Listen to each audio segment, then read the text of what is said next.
जंगल में बंटी कबूतर और टुनटुनी नाम के पति पत्नी रहा करते थे। एक दिन टुनटुनी और बंटी में झगड़ा शुरू हो जाता है। टुनटुनी, अभी तक तो मैं चुप था, लेकिन तुमने फिर से एक लड़की को जन्म दे दिया। अब मैं तेरी 3 बेटियों का खर्च नहीं उठा सकता। अभी के अभी निकल जा मेरे घर से। बंटी, अब मैं इन बच्चियों को लेकर कहाँ जाऊँगी? ये तीनों बच्चियाँ तुम्हारी ही हैं। तुम्हारा दिल आज इतना पत्थर क्यों हो गया है? इन बच्चियों के मासूम चेहरे को देखकर भी तुम्हें इन पे तरस नहीं आता? हाँ, नहीं आता। तू अभी के अभी इन्हें लेकर निकल जा। नहीं देखनी मुझे तुम्हारी और तुम्हारी बेटियों की शक्ल।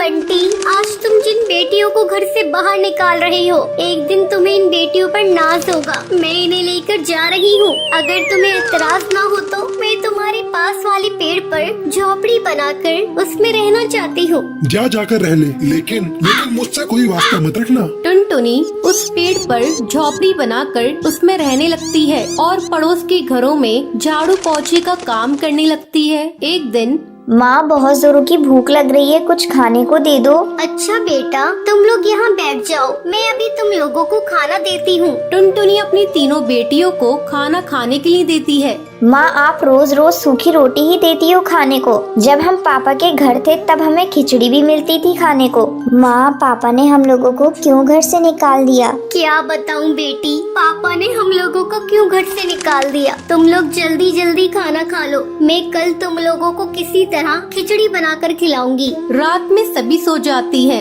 लेकिन टुनटुनी की आंखों में नींद नहीं थी। तभी उसके पास उसकी सहेली का फोन आता है। अरे टुनटुनी, आजकल तुम कहाँ हो? बहुत ढूंढते ढूंढते तेरा नंबर मिला। क्या बताऊँ, आजकल मैं बहुत मुसीबत में हूँ। मेरे पति ने 3 बेटी होने की मुझे सजा दी है। मुझे मेरी बेटियों के साथ मुझे घर से बाहर निकाल दिया है और मुझसे पूरी तरह से रिश्ता तोड़ लिया है। टुनटुनी, तू कल मुझसे मिल। मैंने गरीब लोगों के लिए एक सिलाई सेंटर खोला है। तू कल से मेरे इस सिलाई सेंटर की देखभाल करना शुरू कर दे और इस काम के लिए मैं तुम्हें अच्छा खासा बाजरा और अनाज दूंगी। तो क्या कहती है, कल से तू आ रही है ना?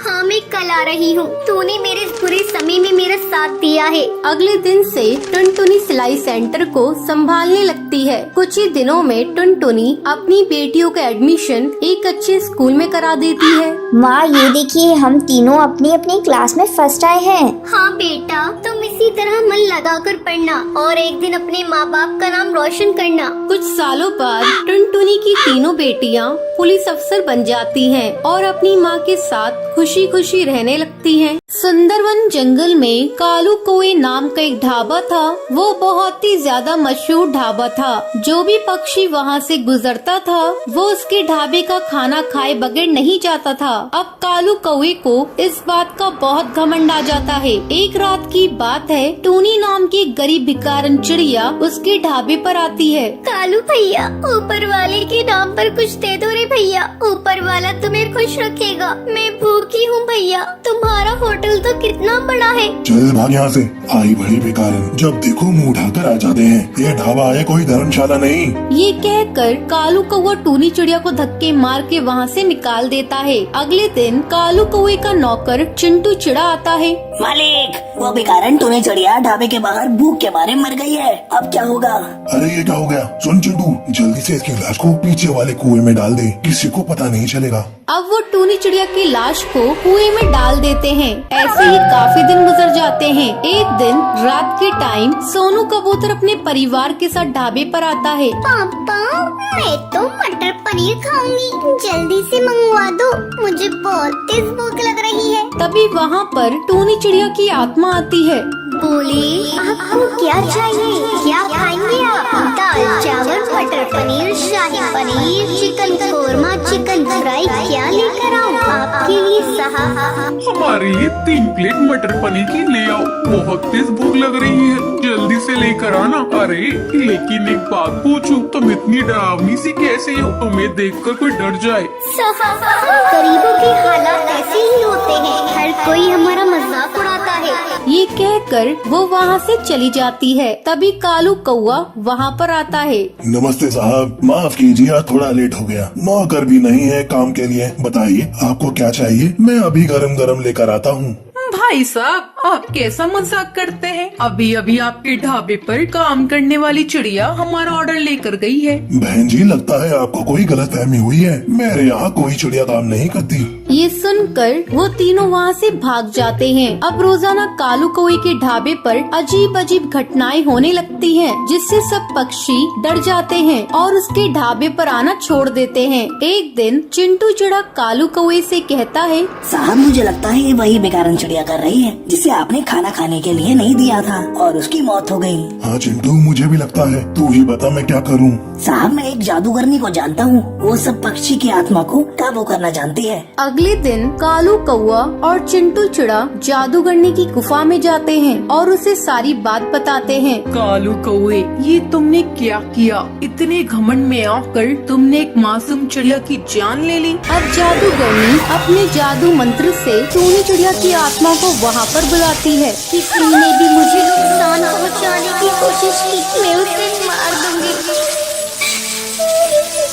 कालू कौवा, मुझे जरा सी भी शर्म नहीं आई। उस रात अगर तू मुझे खाना दे देता तो मैं आज जिंदा होती, अपने बच्चों के पास होती। मैं तेरे ढाबे को भूतिया ढाबा बना दूंगी, ये मेरा वादा है। तूने मेरे साथ बहुत गलत किया, बहुत गलत किया। मुझे माफ कर दो टूनी चिड़िया, मैं आगे से कभी भी किसी के साथ ऐसा नहीं करूँगा। और हाँ, और हर भूखे पक्षी को खाना खिलाऊंगा। ये सुनकर टूनी चिड़िया कालू कौवे को माफ कर देती है और वहाँ से चली जाती है। टुनटुनी एक पानी पूरी बेचने वाली चिड़िया थी। एक दिन वो रोज की तरह पानी पूरी बेच रही थी। तभी वहाँ दो कौवे माँ बेटे आते हैं। अरे ओ पानी पूरी वाली, 2 प्लेट लगाना। अभी दे रही हूँ बहन जी, ये लीजिए। कालू बेटे पहले तू खा। नहीं माँ, पहले तुम खा लो। तुम खाओ के चक्कर में पानी पूरी वाली के हाथ से पानी पूरी सुंदरी के जूतों पे गिर जाती है। अरे ये तूने क्या किया? मेरे जूते खराब कर दिए। तू जानती भी है इन जूतों की कीमत कितनी है? तेरे जैसे 10 पानी पूरी के ठेले आ जाएंगे। बहन जी गलती हो गई, गलती से गिर गई, मुझे माफ कर दो। तुम जैसे छोटे लोग यही करते हो, पहले गलती करते हो फिर माफी मांगते हो। मैं तुझे ऐसे नहीं छोड़ सकती, मैं तुझे सजा देकर छोड़ूंगी। देखती हूँ तू पानी पूरी कैसे बेचती है। आ तू ये ले। ये कहकर सुंदरी टुनटुनी की पानी पूरी में थूक देती है। अब देखती हूँ तू कैसे पानी पूरी बेचती है। आपने ये क्या किया? मेरी सारी पानी पूरी को खराब कर दिया। अब मैं कैसे बेचूंगी? मैं बहुत गरीब हूँ, अब मैं घर पर जाकर क्या कहूँगी? मैं आपको ऐसे नहीं जाने दूंगी। आपको मेरे पूरे पानी पूरी के पैसे देने होंगे। चल हट, बड़ी आई पानी पूरी के पैसे लेने वाली। ये कहकर सुंदरी टुनटुनी के एक चटाक से देती है और अपने बेटे को लेकर वहाँ से उड़ जाती है। माँ, आपने ऐसा क्यों किया? आपने उसके पानी पूरी में क्यों थूका? ये तो गलत बात है ना माँ। चुप हो जा। क्या गलत बात है? उसने मेरे साथ बदतमीजी की, इसलिए मैंने उसको सबक सिखा दिया। इन छोटे लोगों को ज्यादा मुंह नहीं लगाना चाहिए। अब जल्दी घर चल, इस पानी पूरी वाले ने तो मेरा सारा मूड ही खराब कर दिया। दूसरी तरफ टुनटुनी रोई जा रही थी। अब मैं क्या करूं? घर जाकर माँ को क्या कहूँगी? और इस पानी पूरी को ले जाकर कहाँ फेंकूं? अगर किसी को खिला दिया तो बीमार पड़ जाएंगे। मैं इसे लेकर माँ के पास चलती हूँ, देखती हूँ वो क्या कहती है। टुनटुनी घर आती है। अरे टुनटुनी, तू इतनी जल्दी घर वापस आ गई और तेरे आज पानी पूरी भी नहीं बिके, क्या बात है? माँ क्या करूँ? एक कौवे ने मेरी सारी पानी पूरी में थूक दिया। मैं कैसे इन पानी पूरी को बेचूं? क्या हुआ? ऐसे छोटे मोटे हादसे तो होते रहते हैं। अगर किसी ने 1-2 पानी पूरी में थूक दिया तो तू उसे निकाल कर फेंक देती, बाकी तो बेच लेती। माँ मेरा मन नहीं करता ऐसे पानी पूरी बेचने का जिसमें किसी ने थूक दिया हो। ये तो ग्राहक के साथ धोखा होगा। अगर मैंने ग्राहक को धोखे से इसे खिला भी दिया तो भगवान मुझे माफ नहीं करेंगे, वो मुझे नर्क में भेज देंगे। बड़ी आई स्वर्ग में जाने वाली, तूने कौन से अच्छे काम किए हैं सोचो तू स्वर्ग में जाएगी। चल हट, मैं जाकर पानी पूरी बेच कर आती हूँ। नहीं माँ, मैं तुम्हें ऐसा नहीं करने दूंगी। ये लो, मैं सारे पानी पूरी को ही तोड़ देती हूँ। टुनटुनी सारे पानी पूरी को तोड़ देती है। ये लो माँ, मैंने सारे ही पानी पूरी को तोड़ दिया। कमबख्त, तुझे पता है तूने क्या किया? हम गरीबों की छोटी सी पूंजी होती है, उसी में ही काम करना पड़ता है। आज तूने उस पूंजी को बर्बाद कर दिया। आज से तेरा 4 दिन का खाना बंद। ठीक है माँ, मैं भूखी रह लूंगी, लेकिन झूठा पानी पूरी किसी को नहीं खाने दूंगी। जंगल से बाहर वैसे ही कोरोना से बहुत इंसान मारे गए हैं, मैं इसे जंगल में नहीं फैलने दूंगी। ठीक है, जा अंदर, कुछ पानी पूरी रखे हुए हैं, उन्हें ले जाकर बेच कर आ। टुनटुनी पानी पूरी बेचने जाती है। इस बार मैं अपने साथ कुछ गलत नहीं होने दूंगी। अगर मेरे साथ कोई गलत करेगा तो मैं उसका मुकाबला करूंगी। मैं इतनी कमजोर भी नहीं हूँ जो मैं किसी से हार मान लूँ। टुनटुनी दोबारा से पानी पूरी बेचने लगती है। अरे यू पानी पूरी वाली, आज मैं तेरी सारी पानी पूरी एक ही बार में खरीद लूंगी और अपने पूरे परिवार को पानी पूरी की पार्टी दूंगी। मैम साहब, आप कितनी अच्छी हैं। अगर आपके जैसे ही सभी पक्षी हो जाएं तो गरीब चिड़ियाओं को कोई दुखी नहीं रहेगा। सारी पानी पूरी एक ही बार में बिक जाने से टुनटुनी चिड़िया बहुत खुश होती है। दोस्तों, कल के लकी विनर्स के नाम ये रही आपकी स्क्रीन पर। दोस्तों, आज का सवाल ये है, पानी पूरी में कौन थूक देता है? जल्दी सोचो और अपना आंसर कमेंट कीजिए। लकी विनर्स के कमेंट को हमारी कल की वीडियो में दिखाया जाएगा। अगर आपको ये वीडियो पसंद आई हो तो इसे लाइक और ऐसी कहानियाँ देखने के लिए मेरे चैनल को सब्सक्राइब करना न भूलें।